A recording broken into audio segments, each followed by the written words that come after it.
Recently I did a video called Overhyped MMO, and I really enjoyed doing that video and I felt like it was fairly objective and most people agreed with it, but overall it was still a pretty spicy comment section. But yeah, I hope we can actually return to that, this Garden of Thorns. I enjoy all of your company, friends, and family, but today I wanted to talk about the most underrated or underhyped MMO that deserve maybe a little bit more attention. Even if you do know of some of these games, even if you have heard about them and maybe even played them, I still think that actually these games really deserve more players, more attention, and really just more recognition, I think, from critics as well. I think we need to do more for these games. But then again, there's reasons why they are underloved and undervalued, and we can talk about that too. But yeah, just wanted to real quickly tell you about some of my experiences with some games that I think you should really give a second shot to or try for the first time ever. And I just gotta say, if this really is the first time of you playing these games, then wow, I'm definitely envious of you.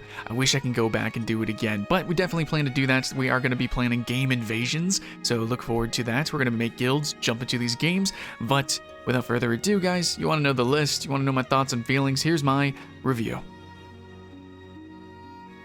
So I can only talk about games that I have played deeply, for an undervalued list. I've actually talked about one where you guys recommended some that I will be playing, so I just want to firstly talk about Guild Wars 2. Guild Wars 2 is a game that I think a lot of you guys know about, for sure. I mean, it's absolutely a game that is constantly recommended for certain reasons, sure. I mean, it's fun to just kind of jump in and jump out of, and that's mostly how I recommend it as well, as a fun MMO, as a sort of explorative experience, as something that you can kind of one and done is often the phrase I use. It is not a MMO that you normally main, for sure, yeah, I get it, but overall, I think a lot of people are underselling what this game actually has to offer. And here's a few points that I want to mention. The action combat. A lot of people don't realize that this is an action combat MMO. And while it does vary between class to class, for an example, the warrior class is almost entirely skill shots, leaps, and combo fields and stuff like that. And sure, the story's a little bit different, I guess, if you play an engineer or maybe a mesmer, which is more focused on tab targeting style gameplay, but regardless, there's still tons of dodges and reactions. You still have to actually look at your opponent and see what they're doing, read the tells, and figure out what you need to do from there, knock them back or what have you. And overall, I just feel like it is the feel of this game that is a little undersold. When you actually play Guild Wars 2 and you start, doing the exploration, the jumping puzzles, even, the story-based content, even just a casual playthrough, you are going to feel the game really come to life. There is so much hyperactivity in between everything that you can potentially do. The skill ceiling's very high, and yet still you can just kind of troll around and just kind of have fun. But regardless, just all of the movements, the nuance, and the graphics of the game are very original and I think pleasing to the eye. That overall, man, I think this game just feels really good for me, especially, yes, when it comes to the combat overall. Yeah, I don't know, PvP can be a little wet noodly, sure, maybe, I guess, but in the end, people just don't realize how actiony the action combat is in Guild Wars 2, and how influential it is actually. Why do so many MMOs have weapon swapping now? Guild Wars 2 really did that so well. And as well, in terms of the feel overall, you can even customize the feel of your class and how you play with your teammates, your party, pretty well. I think there's a lot of nuance that you can actually kind of change around and customize. A lot of people don't give that credit for, because it's not as good as Guild Wars 1. Well, Guild Wars 1 wasn't an MMORPG, so Guild Wars 2 is a proper MMO that has proper RPG mechanics with its paper doll system, with its armor system, with its stats and attributes, and also literally with its specializations. And also, I just recently made a video talking about how it's solving one of the MMO's biggest problems, which is going to be how you evolve classes and how do you continue to customize them through horizontal progression of gear, and as well through the horizontal progression of customization of the class with elite specializations. So overall, the feel and the customization of that feel is pretty up there, if not unparalleled actually, in the MMO genre. But specifically with over-the-shoulder action combat MMO, yeah, it's the king of MMORPG in that aspect, and so many others. But I think other people do actually set the story straight, and they actually sell the game pretty accurately in other ways, open world boss fights and stuff like that, and the raids and the dungeoneering. Oh my god, the leveling is actually really good with the dungeons. But I'm just gonna sum it all up to just the feel of the combat. This game is highly underrated for how good this game actually just feels to move around the world and to press buttons. Now, the next MMO I want to talk about is Planetside II. The player count is, I mean, it's fine. You can jump in and you're going to have a really good time on Planetside II. You know, I don't want to, crush it too much, but it really deserves so many more players for just its pure uniquity. It's a sci-fi MMO, sci-fi FPS, and it's cheesy and campy and silly. It's mixed combat, which there's like Battlefield, and that's pretty much it. We don't have too many games that really up the ante to anywhere near the degree of Planetside 2, and literally to the point of, well, Planetside 2 is world record holding, and in terms of real-time, first person, not even first person, third person, just any person, just action combat, numbers of players in any one field, in any one encounter, that has the world record for it. So it is literally objectively the best action MMO, at least in terms of being the most massive. And then, so many cool things about the game that I really appreciate, but it's undersold for the fact of, like, I think most people do understand, okay, it's big, chaotic fighting, neat, that's what it does special. But people don't realize how special that actually is. For instance, you might go play Battlefield, and you have those Battlefield moments. Okay, that's cool, it's not free to play. You also got to keep in mind, Planetside 2 is free to play. But, that's still, 100 players with the newest one, which is pretty cool. We're really getting up there, that's nice. That's pretty massive, actually. But Call of Duty, the older Battlefields, Halo, stuff like that, Pig Team Battle or Ground War style games. There's a couple of free-to-play shooters out there, some arena shooters. Overwatch? No. None of those games come nowhere near as close to the true epicosity of Planetside 2. And people don't realize, there is a lot of chaos, especially as a new player. It is kind of like dumb fun. And it is. It can be dumb fun. But really, there's a lot of skill behind Planetside 2 with, sure, the strategy, I guess, and the teamwork, yeah, absolutely, no doubt, but the literal real-time tactics and then the mechanics of shooting and aiming really come to life, where you don't get that in MMOs. I mean, you just don't. MMOs aren't designed to be played like first-person shooters, except we actually do have a literal first-person shooter MMO that has twitch reflex skills, aiming skills, and like all the skills that you've been working on in Call of Duty, plus those MMO skills coming together. The skill-based gameplay when it comes to flying, oh my goodness, and actually maneuvering the vehicles. It is a whole different thing. If you tried flying in Battlefield, you kind of know what I'm talking about. So there is a lot of skill progression, and actually a lot of stuff to learn, especially with social and, making friends in Planetside 2 and working with like teammates and random people to actually accomplish goals. It is something really freaking special, and people just don't realize how good and special that really is. You play a lot of MMOs, and maybe there's a battleground, maybe there's a castle siege, maybe once in a freaking blue moon there is an open world fight or a Zerg or something like that. But just the pure consistency and the ability to jump into the game and always be able to play, always have that massive encounter, and always be able to refine your skills and have that experience, the consistency of that is incredibly underrated, and I think overall it's undersold, probably because the company doesn't make that much money, and it probably costs a lot to run these servers and maintain this game, but they have been doing well. There was a surge in players, but in the end, I can't really offer a solution for this, other than, I guess when it comes to FPS gameplay, people want more of a sport sort of thing. And while Planetside 2 did start recently adding in like sporty events and sporty sort of like systems and leaderboard sort of things, I don't know, it's like clan warfare stuff.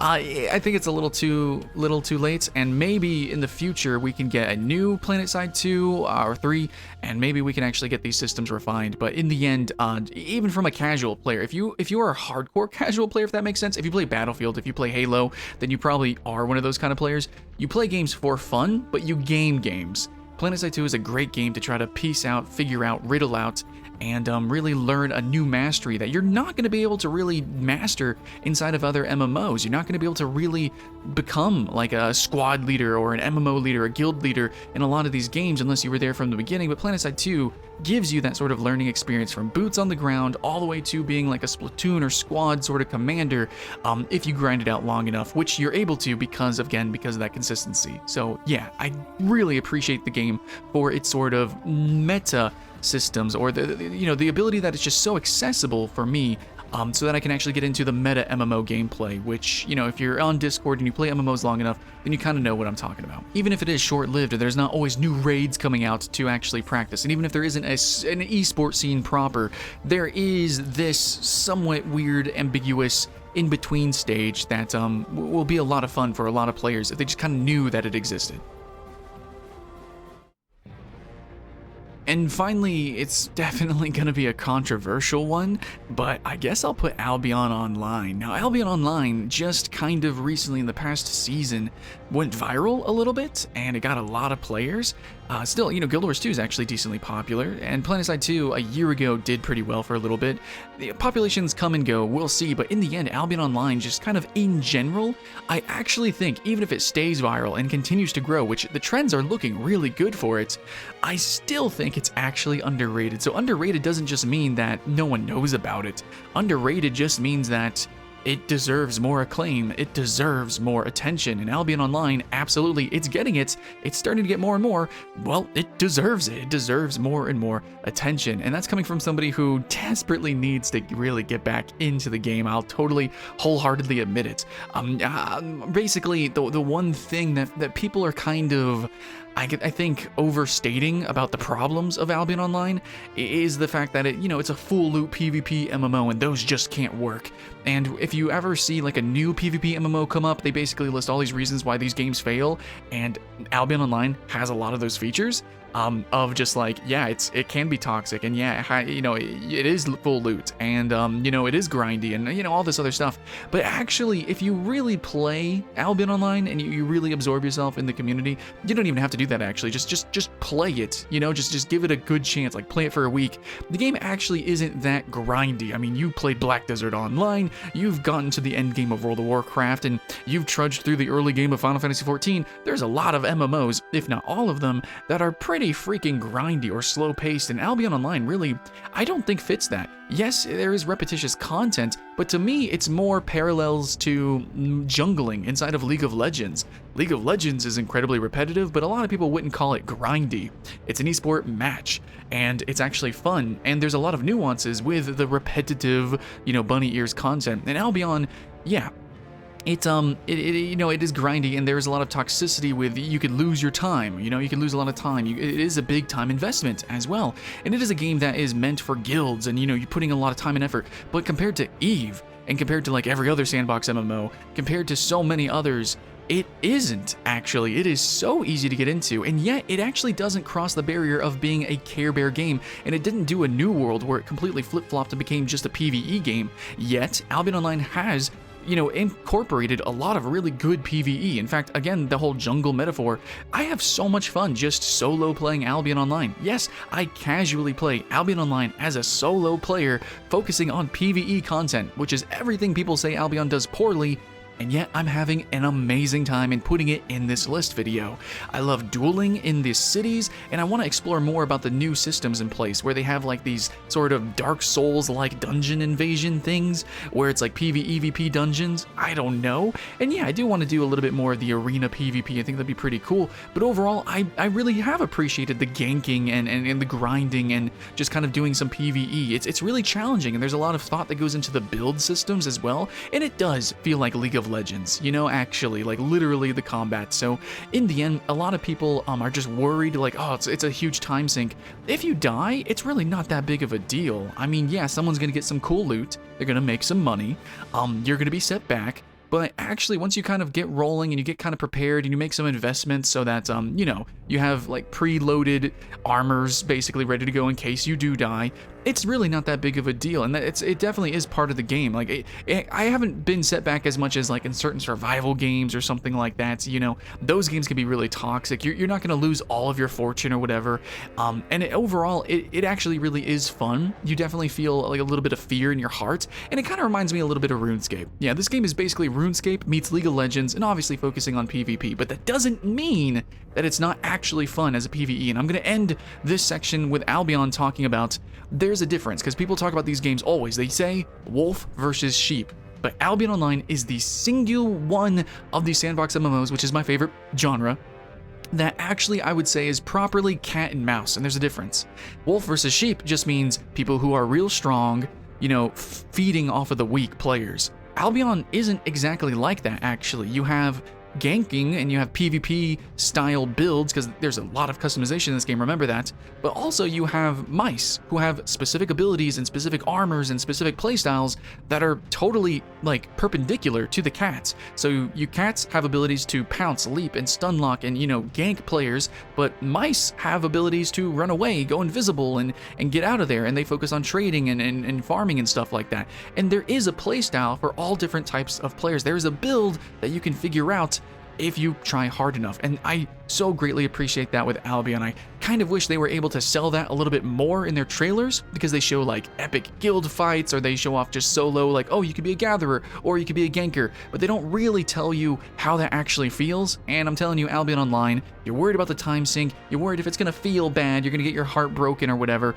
No, it's actually a really fun, engaging game, and it can be kind of zen, it can be slower paced in moments, but overall, you kind of choose how you play for this game. And I know that's such a fucking, you know, trope or whatever when it comes to people reviewing games like this. They're like, oh, you do what you want, it's a sandbox. No. In Albion Online, the way you play really does change how you actually play, like for real. So definitely, yeah, give this game a shot if you've been a little scared, I think, of the toxicity or the negativity that the genre overall seems to have hovering over it. No, Albion's a really cute, colorful game that has a lot of characters, a lot of different ways to play the game. So, you know, go in there, show off your character, you know, show yourself off. It would only make the community better. So I am asking that of you. Please and thank you. But those are the only games that I can actually speak from, you know, a lot of experience, like a lot of hours, like dozens or hundreds. So there's tons of games out there that I know are a little bit underrated. I've talked a bit about them, and you guys have actually been recommending a lot of them, which I did a list video on that as well. So yeah, I know I need to play Warhammer Return of Reckoning. I know I got to play more Star Wars, and I will definitely. But yeah, I'm trying to explore more of these games, and I just want to explore them with you. So I'm moving a little slower because I want to do these game invasions with you. I want to make guilds with you guys. I want to play with you. So I'm going to be streaming more often. Make sure to like and subscribe so that you know when I go live, and join my Discord, you know, just chat us up and see, you know, just hang out. Let's see what games we end up playing. But yeah, much love, guys. Trying to add me in these games. If you see my name tag, which is Skylent or Skylent Shore or Skylent Games or something like that, add me in these games. Let's have some fun. But much love, friends and family. My name's Skylent if you're brand new. Thanks for watching, and I'll see you in the next one.